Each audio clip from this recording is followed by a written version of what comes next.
Magandang araw mga idol. Panibagong video, panibagong vlog na naman tayo. So ipapakita ko lang sa inyo mga idol kung saan po kami nag-iigib ng tubig kung sakaling walang tubig yung aming hose.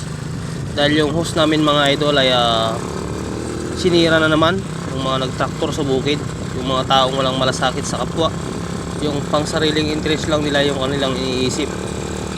So yan, shout out sa nakasira sa hose namin sa bukid. So hindi na kita babanggitin, hindi ko na babanggitin yung pangalan mo dahil ayaw namin na may kaaway kami. So bali pagcheckan muna natin yung pag-iigib dito sa tinatawag na manhole. So ipapakita ko sa inyo mga idol, napakalinaw yung tubig dito. So yan, malapit na tayo mga idol. Yan sa blue na yan.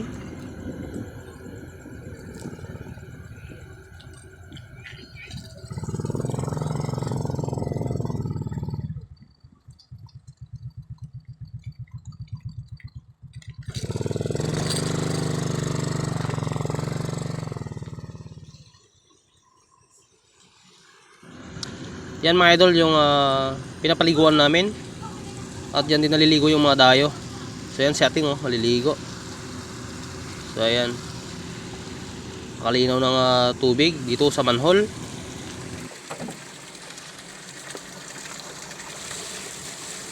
So pwede po yan mag-igib ng inumin, maglaba. Libre po yan mga idol. Kahit sino po pwedeng mag-igib dyan o gumamit. So ayan, nag-iigib kami mga idol ng tubig dahil nasira naman yung hose na traktor ng mga nagtraktor sa bukid. So ayan, kasama ko yung anak kong lalaki.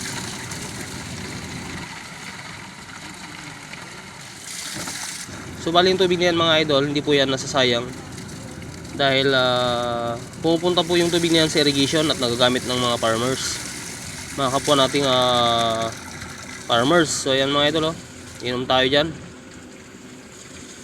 Yan, napakalinis ng tubig niyan mga idol at napaka lamig. So ayan, so siyempre hindi maiwasan mga idol yung mga dumadayo. Yan, hindi maiwasan na magkaroon ng kalat. So ayan mga idol, pauwi na tayo at nakigib na tayo ng 3 galon. Yan, mga 1 kilometer mula sa manhole hanggang sa bahay mga idol. Kalayo yung tinatawag na manhole.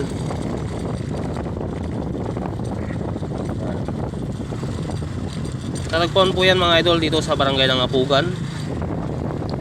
Yan.